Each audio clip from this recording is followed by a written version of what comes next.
Today we're back with another Fitter's Choice 2025 video. It's Players Distance Irons today. We've got two of the best Players Distance Irons as voted by fitters like Jake. We'll test them out on TrackMan and tell you why these two models are the best in this category.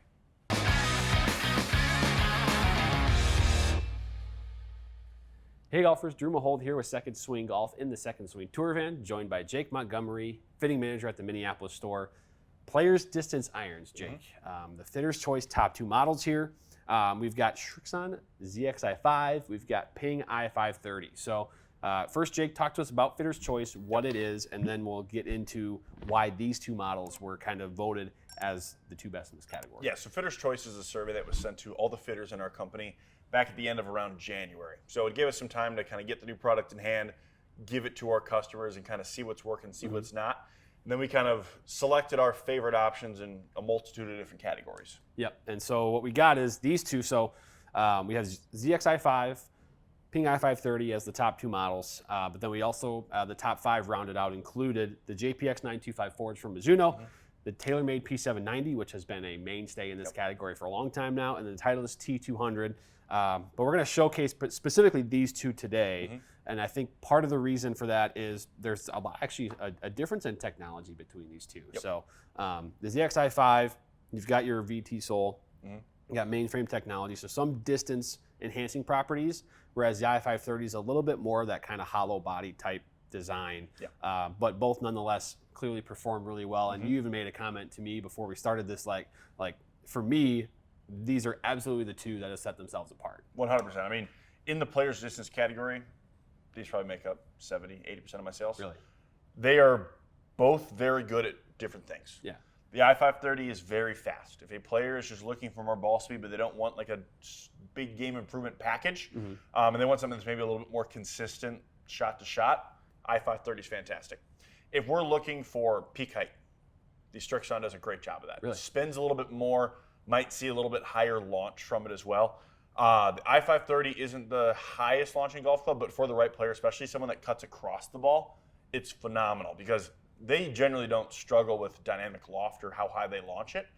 They struggle with getting ball speed because they add a little bit of loft onto it. So this is great for a fader of the golf ball. That's great for someone that's just looking for a little more height. Awesome. Well, we're gonna have you hit some shots here with both of these, and we'll see what TrackMan tells us about that. Let's do it.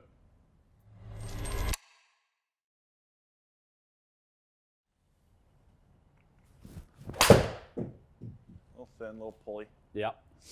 Okay. But still want 274 in the air.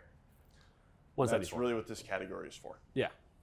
Yeah, I think because this is the category where maybe a player, game improvement irons are either too big or in some cases maybe too strong lofted. Yep. Where you need just a little bit of lift, a little bit of spin, but you still want to pack a punch, want some distance, want some speed out of it. Yep. 100%. A little skinny again. And you still got it to 172. Yeah. But you even said too, I mean, granted, these are a couple miss hits. But you even said too, like this is for someone that maybe adds loft or is hitting that high, high slice there, and those two are kind of correcting that. I know you hit them low in the face, but that was solid. That was really good. Ooh. That was better. Look at that ball.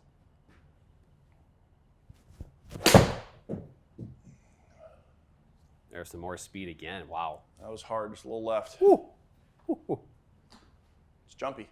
Yep, that one was also right in the center of the club face. We'll give you one more swing here and talk about what we see. It's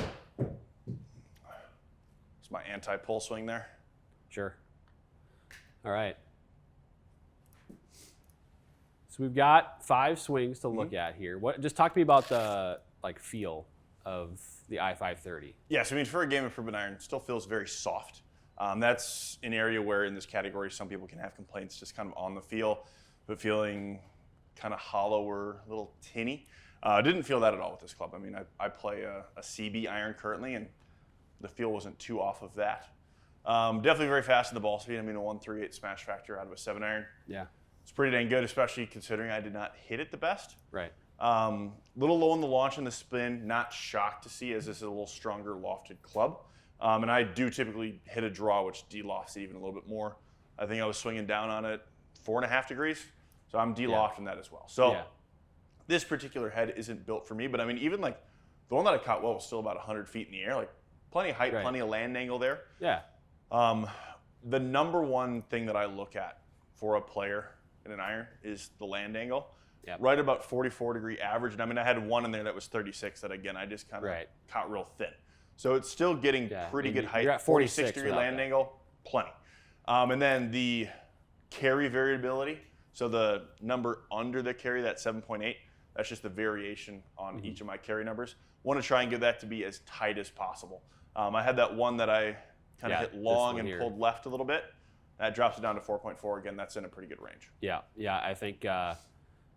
I mean, there was, and I think your first couple shots, you also, for sure, the second one with the launch angle. Oh, yeah, at just 10 caught 'em degrees, thin you and- caught it a little yeah. thin, and so things get a lot tighter and closer there. But nonetheless, I think we saw some of the things that you talked about with I-530 before, which was, this thing is. It's going to help maybe square the face up for some players, or if someone's hitting maybe too high, too spinny, Yep. kind of control some of that stuff. So, 100%. all right, yeah, let's get to the ZXi5 now. Let's do it.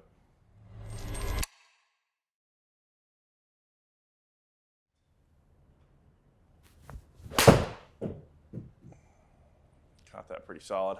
Yeah, that sounded. It also sounds a lot softer than the Yeah. I-530. Yeah, you can tell There's it's some more height. of that solid construction versus kind of the hollow piece to it. Yeah. A pretty solid one. Maybe a little low on the face, but not bad at all. Yeah. How's it? I mean, what's the feel difference between? I would that say, and the honestly, I-530? this feels a smidge harsher. Really Harsher is maybe a bad word. Firmer. firmer. I can feel the misses on this a little bit more than I could on the I-530. Oh, I see. I-530 just felt very soft. Yeah, I see. Okay. Because it's interesting because the sound, I feel like to me, is backwards and Yeah. from that, whereas I think the sound is a little bit more muted with the ZXi5, but Yeah. you're saying it feels a little bit firmer. So typically you don't get that contradiction, but That felt real nice. you are hitting this thing really good. Yeah, I'm liking the dispersion so The far. dispersion is fantastic. We won't leak it yet because I don't want to jinx anything, but that's 3 fantastic golf shots, and your deviation numbers are really good too. Yeah. I just bladed it, basically. There it is, right? There it is. It's actually ended up Pretty not, straight. but- not that bad, really. Yeah. You lost, what, 7 yards carry-ish? Yeah, I mean, that's where this club type really comes in handy. It's Yeah. like, it's going to be pretty nice to you when you don't hit one great. I mean, like, I felt like I basically hit that in the middle of the golf ball. Right. Yeah, Still had a 40-degree land angle, carried 166. Yeah. Yeah, I mean, you got the distance out of Yeah. that you would probably need, right, if you're trying to carry over something. All right. Well, I got to say, that's pretty darn good dispersion here. So we'll bring up our chart and our dispersion. So we were looking at this dispersion. These 3 right here were the first 3 that you hit, and we were Yeah. like, this is going to be something special. Now, still a very good result. I think I also want to point out the spin rates of these. So you had the one that you kind of, hit low in the Little face, thin, yeah. spin went up, but then your consistency after that was 88 Yeah, it's pretty with good. the ZXi5, and the distance dispersion and carry was 1.7. Uh-huh. So talk to me about just ZXi5 in this test, how it performed, what you see from the numbers here as well. Yes, I mean, honestly, what I saw there is pretty similar to what I see in the Bay every day. Srixon is very consistent for spin, which in the player's distance category, if we see spin jumping around a lot, kind of raises some red flags because that's usually when you get that jumper where you catch one flush, but it's maybe a little high on the grooves or there's a little grass in the way and it all of a sudden is 10, 15 yards longer. And that can be a round killer for some people. So a little bit more consistent spin from the Srixon there. It wasn't as long. Yeah. 175 carry compared to 180. Ball speed was down a couple miles an hour, but land angle was a little bit higher.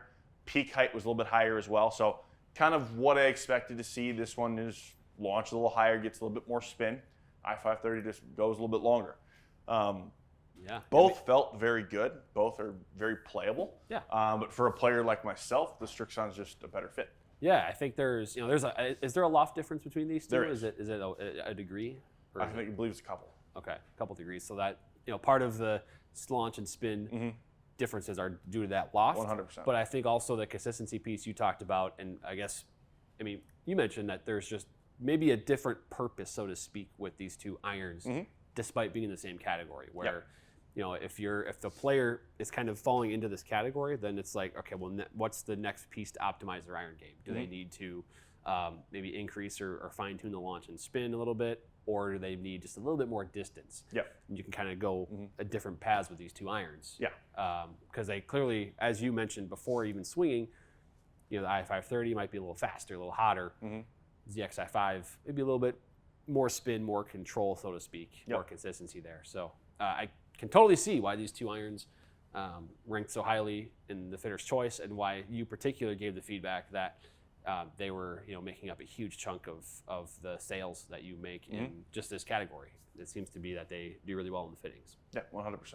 Well, golfers, fitter's choice. Go check it out at secondswing.com for all the results from all the categories. ZXi5 and i530 were two great performers from the survey, and they showed out in the testing here today. So, Jake, thanks for joining and providing the context from your perspective on these two irons. Two great options for sure. No problem.